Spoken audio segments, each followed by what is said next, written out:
of a great meeting which was made here in Mwanza known as Pafmeka. And those were the people who thought that actually Africa should be liberated from colonial hands and Africa should be independent. Apparently what happened was that actually when we got independence, this was simply a political independence, but the economy remained in those ones who had colonized us. People like Mwalimu Nyerere were always in the forefront talking about the independence of our economies. This is a big struggle. We are struggling about it even today, and you, the young people who have gathered here, are the ones who are going to realize the dreams of such Pan-Africanists. Now, with these few remarks, let me welcome you all once again and declare this meeting, this event, as open. Karibuni sana.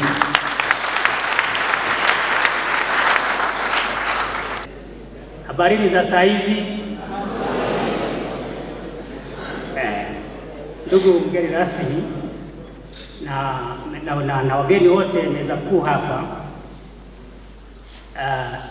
napenda kuzungumzia kipengele ambacho nimepewa kuhusiana na shughuli hii ya leo, kwamba nchi hii ni tajiri kwa utajiri wa rasilimali zilizopo katika taifa letu, lakini kwa utajiri wa sisi wenyewe wa Tanzania, kwa sababu rasilimali sio ya vitu tu, ni pamoja na watu. Alichokifanya hayati Magufuli ni kuendelea kutuamsha kifikira, kutufanyia mapinduzi ya kifikira, kujitambua, kujisimamia, kujiamini pamoja na kuthubutu. Alitumia falsafa, mimi naita falsafa ya KK4: kujisimamia, kujitambua, kuthubutu pamoja na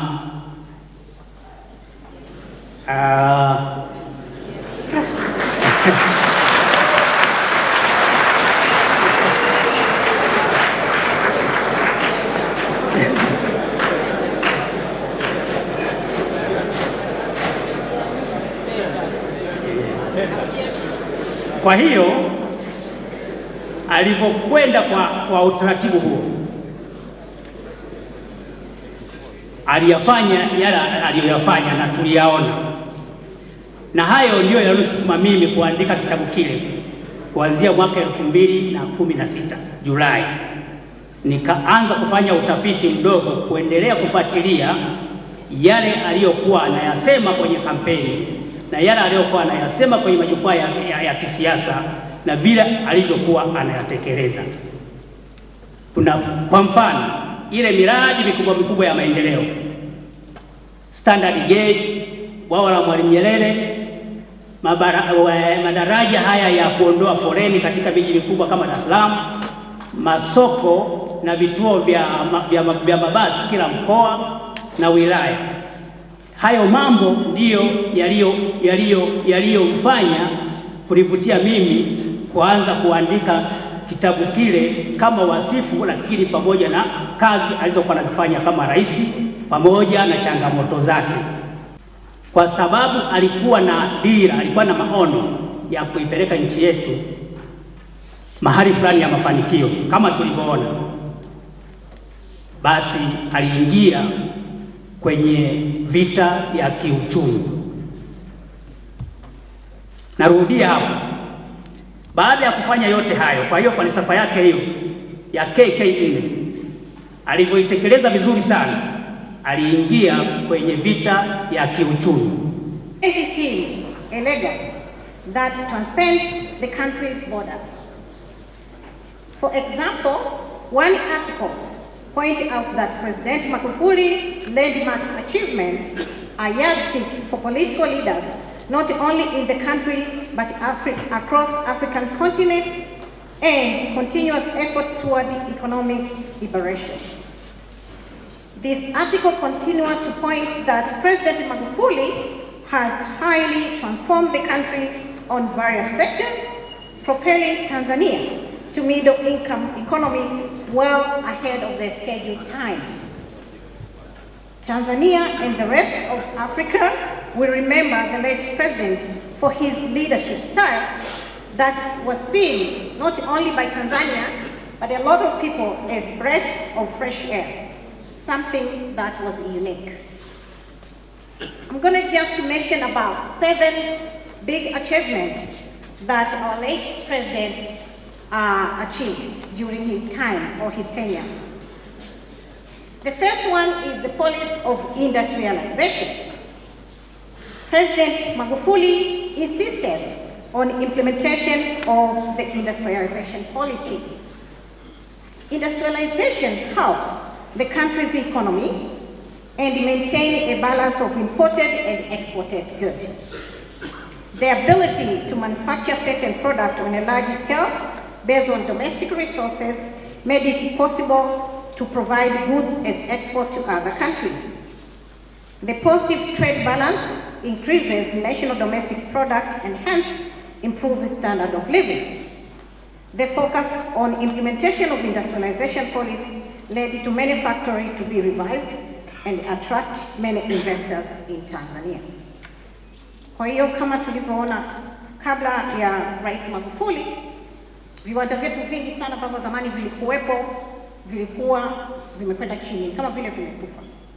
Kwa hiyo ili kusudi uchumi uweze kuendelea, lazima na nchi na yenyewe iweze kuzalisha mali zake na kuziuza nje.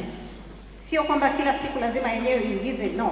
Inatakiwa na yeye izalishe vitu vyake na iviuze nje. Kwa hiyo Rais Magufuli aliona hilo, ndio maana akaanzisha hiyo policy ya industrialization na alikazania kweli kweli.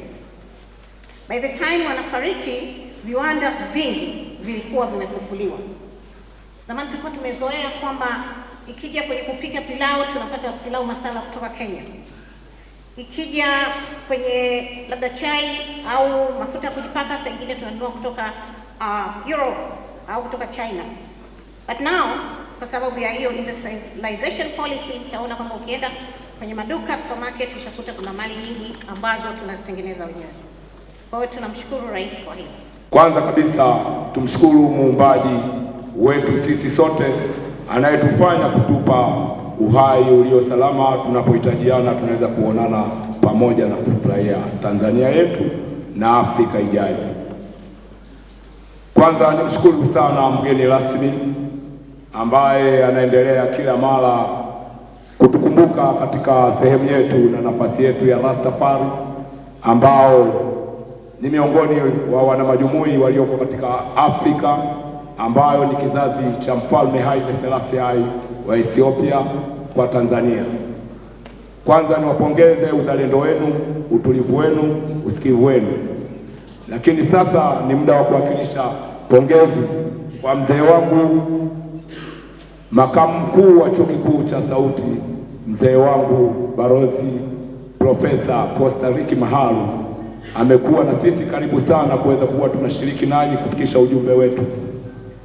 Lakini mimi ninakuwa nasema MC kila siku ananibania muda, lakini nitakuwa natumia hivyo hivyo, tutaelewana. Na nishukuru kwa ushirika mkubwa wa jirani yetu ambaye ametufanya tukutane hapa, nchi jirani ya Malawi, Profesa Malango kwetu sisi Rastafari ni sehemu ya kukutania taka hai. Kwa hiyo ni sehemu ya mahusiano mazuri. Lakini nimkumbuke na kiongozi wangu, nimekaa naye muda mwingi Mwanza, baadaye akaondoka, mzee wangu Ngusa. Ameifanya Mwanza hii iwe hivi akiwa katibu tawala wa mkoa huu. Nashukuru sana. Mengi na mengi nitatoa shukrani kwa wengi sana, lakini naomba ridhaa yenu nikomee hapo tuweze kwenda moja kwa moja. Mimi siendi mbali na mzee wangu Mhanjo. Mwalimu Nyerere yeye kasema ni imani, lakini na mimi naungana naye kwa kusema ni nabii. Ni nabii kwa nafasi ya ulisi uliopita kwa Magufuli, kwa sababu Magufuli alifuata msingi wa ujenzi wa nchi yetu ya Tanzania, na yale yote yakaonekana leo. Hata jirani yetu Malawi ameenda kumwona Magufuli amzungumzie, lakini kwa kuangalia na kuzingatia misingi aliyoifanya Magufuli katika nchi yetu ya Tanzania na yale aliyoyaonyesha aliyatoa kwa nani? Maana yake aliyatoa kwa Mwalimu Nyerere. Moja kwa moja kabisa, Magufuli sisi tulimwona kama ni sehemu ya manabii wateule ambao waliachwa katika nchi yetu ya Tanzania na ahadi ya Afrika ya 2030 kwa muungano wa uchumi. Magufuli ilikuwa ni sehemu ya haki kwa Watanzania. Nazungumzia ilikuwa ni sehemu ya haki kwa sababu alisimamia ahadi ya neno lake. Aligusa uchumi wa mmoja mmoja pale alipokuwa. Aliweza kutazama sehemu ambayo ni chini sana haifikiriwi, lakini na ahadi ya maendeleo, sehemu ya vijana. Akazisimamia idara zote za wakurugenzi wa Tanzania na akazielekezea pesa nyingi bila kufikiria. Akapeleka mikopo ya vijana, mikopo ya kina mama na walemavu bila riba. Hicho kitu kilikuwa ni kigeni kwangu, halafu kilinikonga sana roho, hata Rastafari wote hili walifurahia. Vijana walipata mikopo na waliweza kujiendeleza waliokuwa waaminifu, lakini katika kipimo cha haki waovu wakosekani. Wengine walioea na mikopo ile pesa hawakuweza kuzirudisha. Lengo la Magufuli ili na wengine waje wajipatie mitaji likawa linashuka chini. Watanzania, hili tuna nafasi ya kulikumbuka sana na tuwe walimu na mabalozi wazuri. Jambo la mikopo inayotolewa katika halmashauri zetu tuilinde na kuifanyia kazi na kurejesha, ili uchumi wa mmoja mmoja uendelee kurithiana. Hapo vipi? Lakini ndugu zangu, aligusa uchumi wa mmoja mmoja kila sehemu. Mimi naamini hata alipoweka mradi wa meli ulikuwa unamgusa mmoja mmoja, kwa sababu unapanda wewe kama wewe, unasafiri unakokwenda kama wewe, japo mtakuwa pamoja na wenzako. Ilikuwa ni sehemu ya maendeleo makubwa sana. Aliangalia miundombinu, urahisi wa kuweza kufanya biashara kutoka mkoa hadi mkoa, kutoka wilaya hadi wilaya, vijiji hata vijiji na kata hata kata. Miundombinu ikawa mizuri, maana yake tukarahisisha kuweza kuzalisha mali kwa Mtanzania mmoja mmoja. Lakini alienda mbali. Nimepewa muda mfupi, mkinihitaji siku moja na mimi mtupangie muda mrefu anaoomba Profesa Muhanjo. Aliweza kukaa akaangalia kwamba Mwalimu Nyerere aliweza kuguswa na nini mpaka akasimamia na Wachina akatengeneza, tazama, bomba la mafuta linaloenda Zambia. Maana yake ulikuwa ni mahusiano ya kuijenga Afrika, na yeye aliweza kupita kwenye nyanja hizo hizo za kuifikiria Afrika kama neno linavyosema, Afrika Magufuli na mabadiliko ya uchumi. Kwa hiyo aliilenga Afrika. Mimi nilijua kwamba Kiingereza huwa ni Kisukuma. Sasa kumbe leo Kiingereza hapa inabidi umeze mate mengi kweli kweli. Tuvumiliane.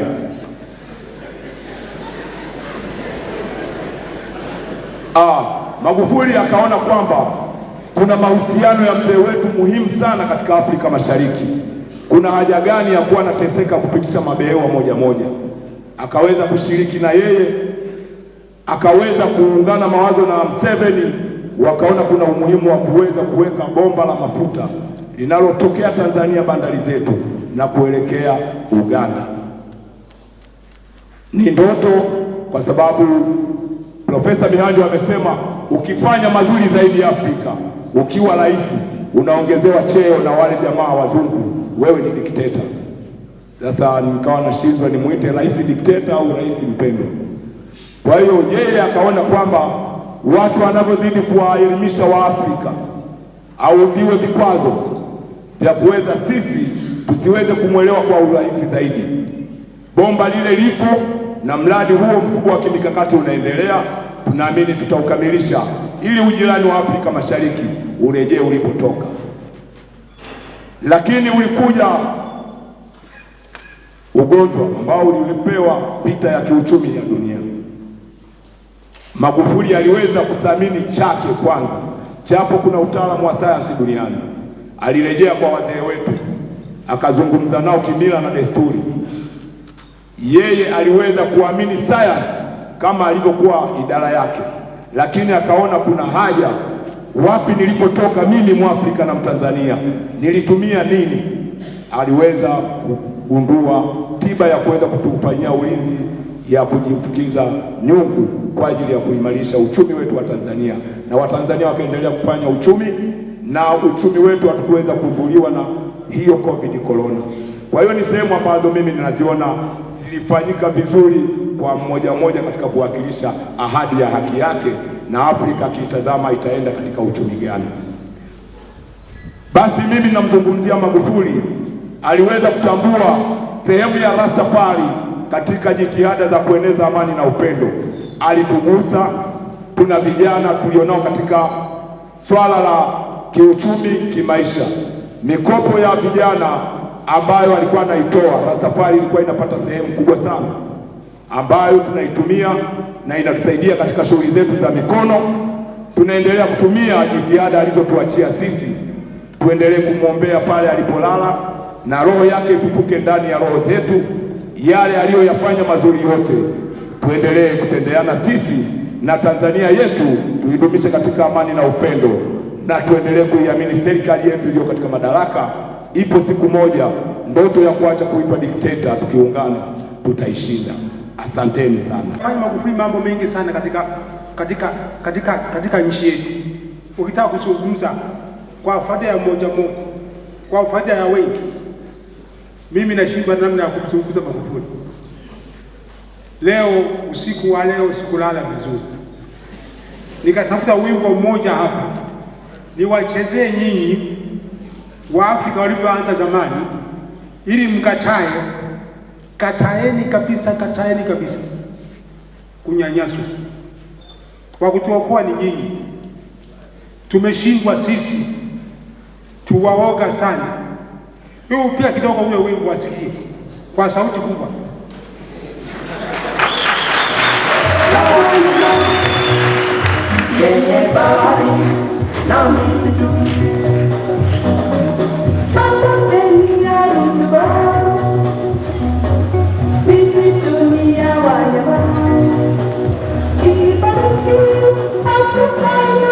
Siku hatua hakupaswa mwanao wa kumfahamu Magufuli ni wa maana sana. Sisi tumeshindwa, tuwaoga, tumekaa kimya. Magufuli alitoa mhanga wake kupigana kwa ajili yetu sisi, aleta mambo ya heshima kubwa sana.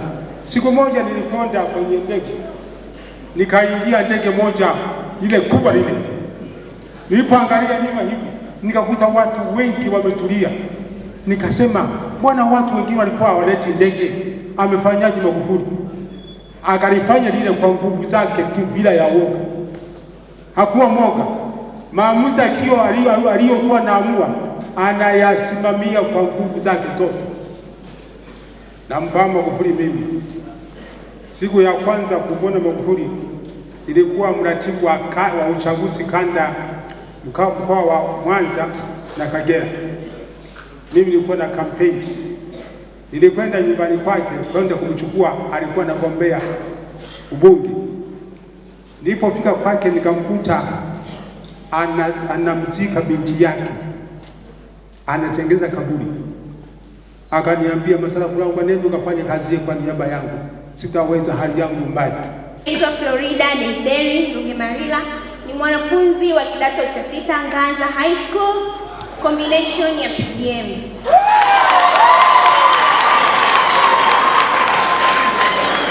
Okay. Nimesimama hapa mbele yenu, nimeambiwa niongee kitu angalau kidogo kwa ajili ya Magufuli. Lakini okay, mimi ningependa kumwangalia Magufuli kwa viwango vingine kabisa, tofauti na binadamu wengine tunavyomuona. Kiukweli hivi, hebu tuangalie sawa, baada ya Mwalimu Nyerere, yani hapa walipoongelewa, baada ya Mwalimu Nyerere kutoa theory, anaongelewa Magufuli kafanya action. Wamepita wangapi? Inabidi uwe mwanadamu ambaye ukisimama ndani ya dunia, yani unaweza kufanya kitu chochote ambapo dunia haiwezi kumchagua mtu yote tofauti na wewe.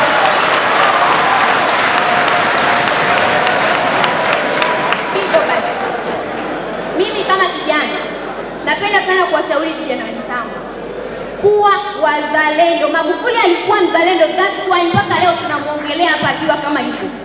Tunapaswa kuwa wazalendo. Ni hivi, naambieni hivi, kwa muda huu wenzetu, viongozi wa serikali, kuna theories nyingi wanazifanya, kuna mipango mingi wanaifanya, lakini wanashindwa kuitekeleza, maybe kwa sababu sio wazalendo. Tunapaswa kuwa wazalendo. Sisi ndio taifa la kesho. Sisi ndio taifa la kesho. Na hisi mnanielewa. Pia ningependa kumalizia, yani kiukweli mambo aliyofanya Magufuli ni mengi, yani ni mengi, hayaelezeki. Ningependa kuachia kitu kimoja hiki. Napenda kutoa ombi au pendekezo. Ni maswali yangu mawili kwa serikali. Ni hivi, tumeambiwa kwamba revolution ya Tanzania na Afrika kwa ujumla ilikuwa ndogo, si ndio? Na bado ni ndogo. Baada ya Magufuli kuja ikakuwa kiasi. Sasa hivi Magufuli hayupo. Ni njia gani tumezifanya, ni mapendekezo gani tumeyaweka ili tuweze kuendeleza ile revolution yetu ikaweze kuwa kubwa kama kipindi kile Magufuli alikuwepo? Naomba serikali iangalie hili jambo. Pia nina pendekezo moja. Namalizia hapa, ni pointi ya mwisho. Ni hivi, kwenye nchi yetu kama Tanzania, yani ni nadra sana kuwapata watu kama Magufuli. Na kwa sababu tunaochagua ni binadamu, you're not perfect, so rahisi kuwapata. Basi ningependa hivi, apart from kuwa kwenye itikadi za vyama kwamba tunapaswa kufanya hiki na hiki kwenye mwaka wa uchaguzi, iwepo kwenye sheria ya nchi kwamba rais mwaka fulani akiingia anapaswa kufanya kitu hiki na hiki, na iwe ni lazima. Asipotimiza, sheria zichukuliwe. Sasa maka hatutaendelea tukikaa kuwasubiri watu kama Magufuli, kwa sababu sio wengi na hawapo. Haya, napenda sana kushukuru. Ya kwangu ni hayo. Tuweni wazalendo na kazi ya tuweni wazalendo. Makofi mengi sana kwake, makofi mengi sana. Yes. Wasalimia tu meza kuu, na tayari umeshakusanya baadhi ya vitu, maokoto. Salimia tu meza kuu hapo.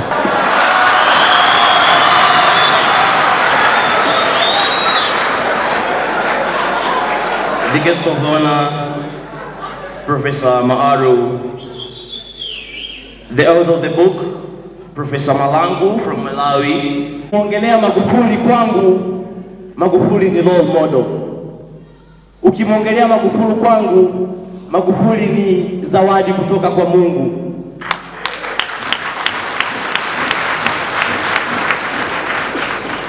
Labda niseme wazi, Magufuli, ndugu mgeni rasmi, amebadilisha sana maisha ya Watanzania wengi waliokuwa wanaamini kwamba kuna baadhi ya vitu haviwezekani. Lakini leo hii, ikiwemo mimi na wenzangu waliokuwa nawasikiliza nyinyi, kupitia Magufuli tunaamini kila kitu kinawezekana.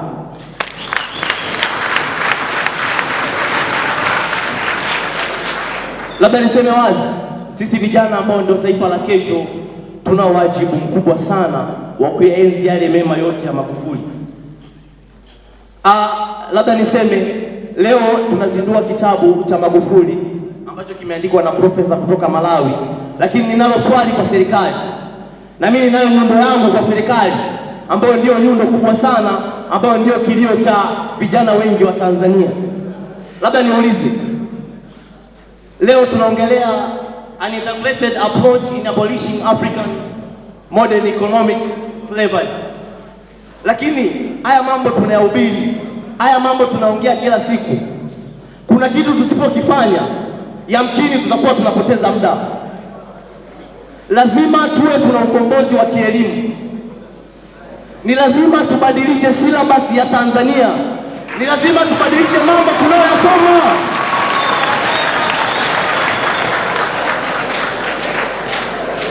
Ni lazima tuwe tuna mikakati ya kumwandaa kijana wa kesho kufikia kuwa na nafasi ya kujitegemea kiuchumi na sio kuwategemea wazungu.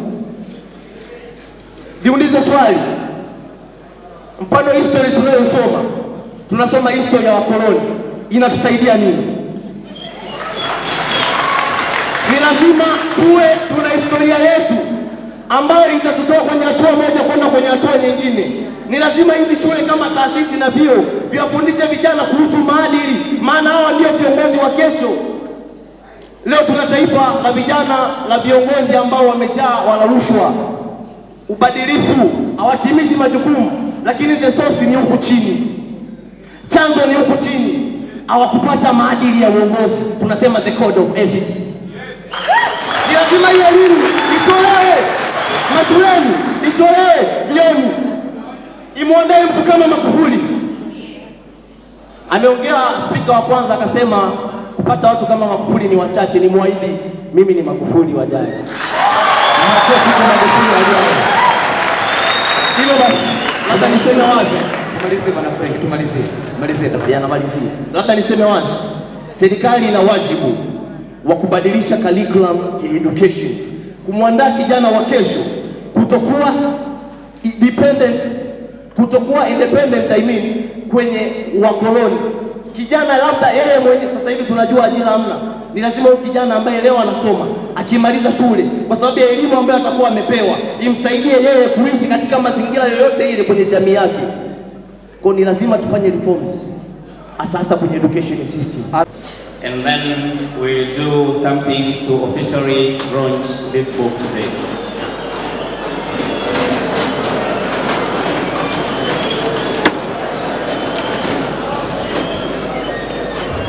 So we just stand up, the high table members, you stand up with those books, then you raise them up, but I'll just count from 1 to 3, and then you raise those books up, and that will be, kwa hiyo vitabu vitanyanyuliwa juu baada ya kuwa nimehesabu, na hiyo ndio itakuwa zoezi la kuzindua rasmi. Basi nitahesabu 1, 2, 3, please raise those books up.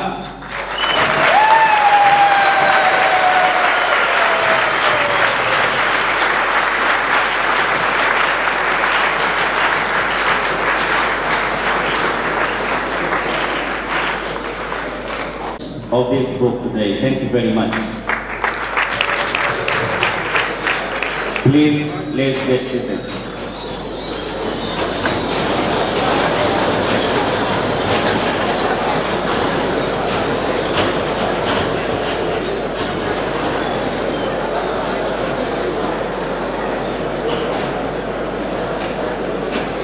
Thanks. Now, let's now. And here we wish to welcome Professor Malango, the Director of Academic Affairs, Research and Publications from the University of Edron, Malawi. Please, you're welcome for a brief introduction of the book that has been launched. Which at the end of the day will restore Africa's glory. The final part of the book is called the strategies for enhancing Africa's progress. So generally, the final part has articulated the strategies that Africa has to embark on in order to move on and compete on the global platform. The book, as I said, the project commenced in 2017. We've been working on it till the early part of the early phase of this year. And to a larger extent, we have actually come up with this publication through actionable research.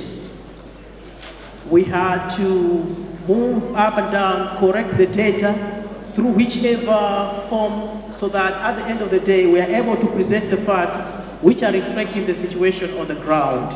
So the author, in this case, has visited or traveled in various countries in order to correct the data that is actionable. So at some point, like in 2019, I had to spend some time in Tanzania, visiting places like Zanzibar, visiting places like Morogoro, visiting places like Iringa, visiting places like Arusha, just to correct the data for this publication.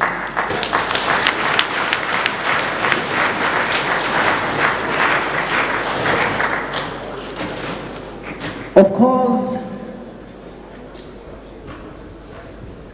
the project or the publication itself has been diluted in a way so that it shouldn't be too academic or hyper-academic, because we are trying to appeal to the general audience.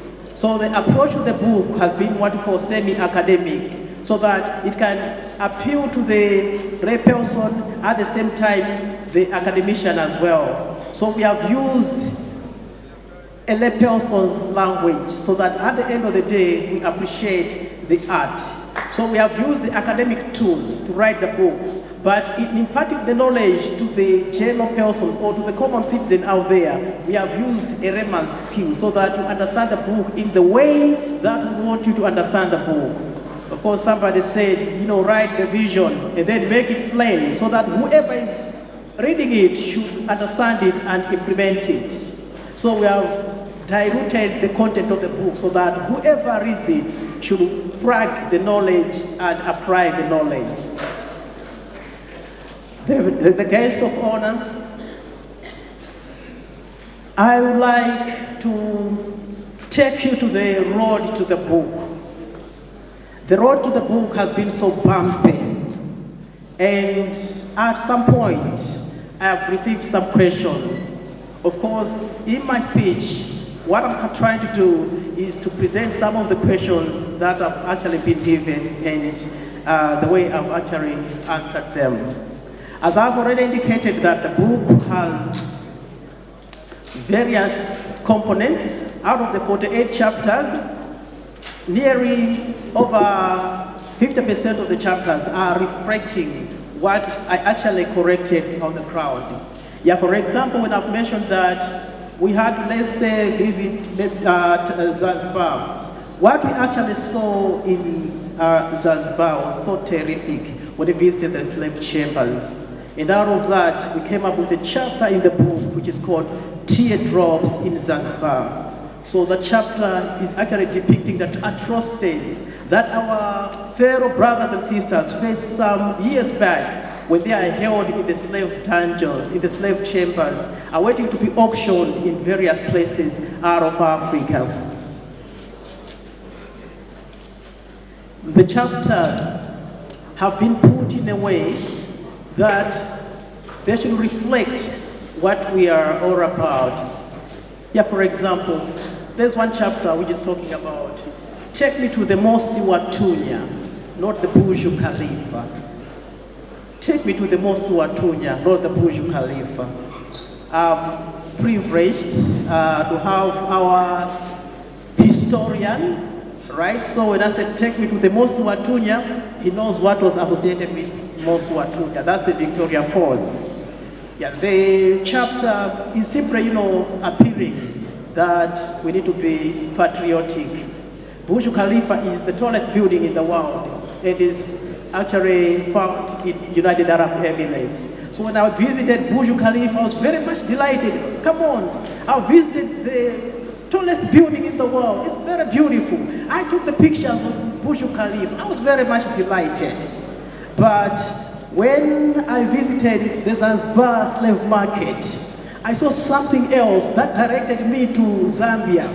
And then I had to go to Zambia, more especially to the Victoria Falls, where I actually saw a statue of Dr. David Livingstone. And on the statue, there was some writing. And they read, "This is the most beautiful place that I've ever seen in England. The most beautiful in a way that even angels would stop for a minute and have a gaze at such a natural gift." And then I said, wow. So I thought Burj Khalifa is the best place, but now look, David Livingstone is saying that this is the most beautiful sight that he has never seen, even in England. And then I said, come on, let everybody know, never go to the Burj Khalifa, let's go to the Mosi Watunya. This is where we appreciate the beauty of the Victoria Falls. So this chapter is trying to talk about why we need to value our own culture, value our own products, value our own people. Of course, this may actually maybe speak along with or complement what Paul Kagame said at some point, that we don't need, to go to, let's say, out of Africa to complain about our African problems. We need to meet right here and solve the problems right here. So it's emphasizing on, patriotism. All I'm trying to say is that the book has tackled various areas that are so real and reflecting the realities of the situation on the ground. And it's solved. On 1st January 1863, Abraham Lincoln signed the Emancipation Proclamation, which was the declaration that was intending to set the African slaves free. Of course, a declaration was signed and the Africans were set free. Some were sent to their slave bases in Liberia and others in Sierra Leone. What I actually question today is that it's now 160 years that have gone since the Emancipation Proclamation was signed. But I wonder, because though 160 years have gone, the Africans are still not free. This time around, it's not the white man who's actually persecuting the African. To a larger extent, the fellow Africans are playing a very big role in persecuting fellow Africans. So 160 years later, we are still in the dungeon of slavery, but this time around, economic slavery. 160 years later, we are still living in abject poverty. 160 years later, we are still having no health insurance. 160 years later, we are still having no proper roads in Africa.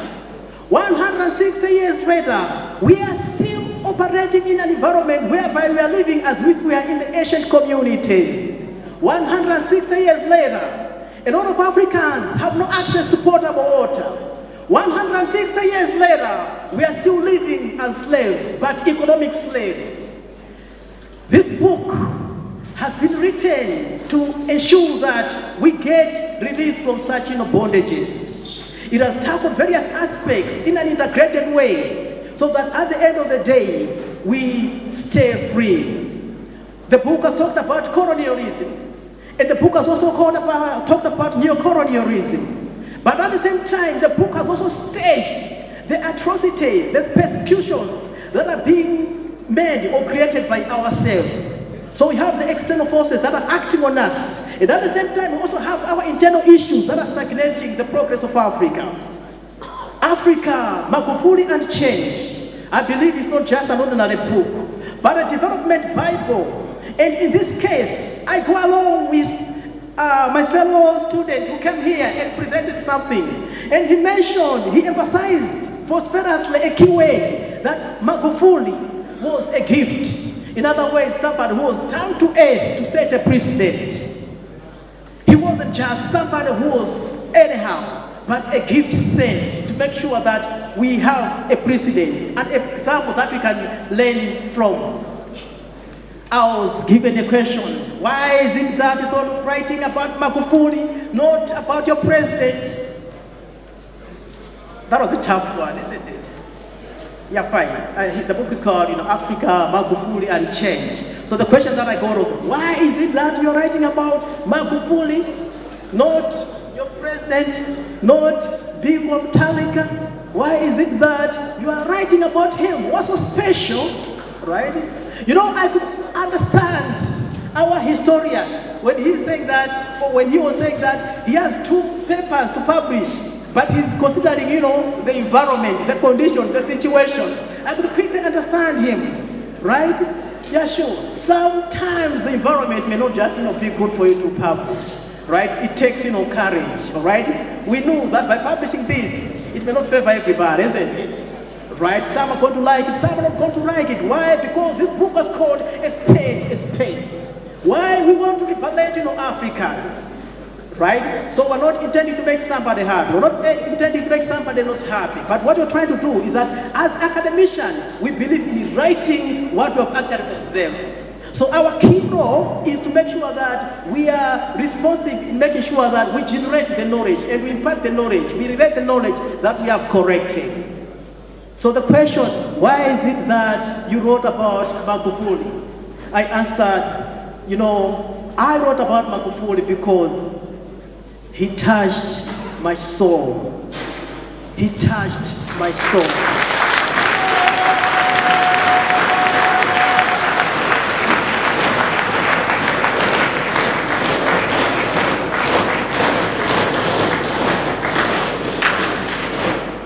The guest of honor, in 2017, President Magufuli canceled his trip to Manhattan. Instead, he simply sent 4 delegates to present him in Manhattan. In 2017, my guest of honor, that same time, President Edgar Chagwa had to charter a plane from Zambia to the UN summit. At the same time, the UH hospital had no drugs in Lusaka. At the same time, people were ravishing. He couldn't think about controlling the expenses, suspending the trip. You know, Magufuli said, I'm not going there. I would like to save the money. I would like to save the money so that at the end of the day, we do things which are going to help the citizens of Tanzania. So in 2017, Joseph Pombe Magufuli had to cancel the UN trip. And then he sent the 4 representatives. And interestingly, the 4 representatives did a commendable job.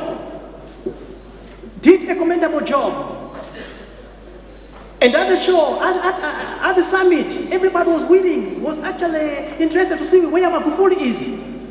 You know, various heads of African states, you know, had to meet there. Right? So where is Magufuli? Where is Magufuli? Where is Magufuli? We can't see Magufuli. The guest of honor in 2017, Magufuli was missing in action at the UN summit.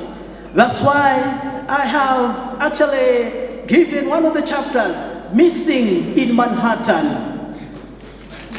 Missing in Manhattan.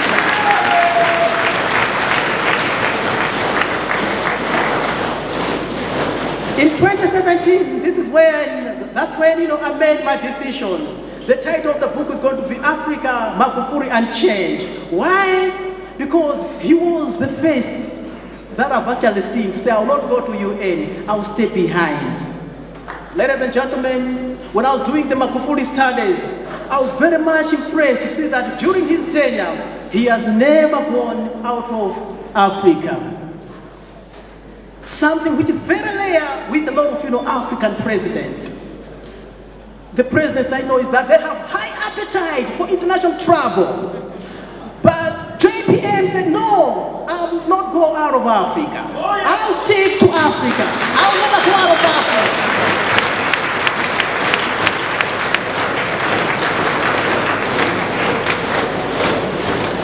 Afya nzuri ni ile inaanzia ndani kwanza mpaka nje kwenye muonekano, na sisi tunalitambua hilo na tunajali sana afya yako wewe na familia. Naam, ndio sababu tumekuwa wazalendo na kukuongezea thamani katika maisha yako kwa kutumia miti shamba, miti ya nyumbani, kukutengenezea bidhaa bora zenye kutibu na kukupa muonekano mzuri na wenye afya. Nifo Products. Tuna Nifo Coconut Oil, Herbal Soap, Beauty Gel, Nifo Hair Oil, Nifo Wiper Oil, Nifo Slimming, Miracle Uji pamoja na Miracle Chai yenye kutibu vidonda vya tumbo, kutoa sumu mwilini, kuongeza kinga ya mwili na faida nyingine nyingi sana za kiafya. Lakini pia Miracle Uji ni uji wa maajabu, unasaidia pia kuongeza hamu ya kula na unanenepesha. Bidhaa za Nifo zinasaidia watu wenye presha, sukari, saratani, inaimarisha mifupa na mifupa inayouma. Zinasaidia pia kuongeza nguvu za kijinsia na kadhalika. Kumbuka bidhaa za Nifo zinatengenezwa Mwanza na kusambazwa na mawakala mikoa yote Tanzania. Kwa mawasiliano piga 0759665555 au 0654777778. Pia follow Instagram yetu Flora_Niteteetv, Nifo Beauty College na Nifo Products. Nifo Products ni mkombozi wa afya zetu. Karibuni wote tujivunie cha kwetu.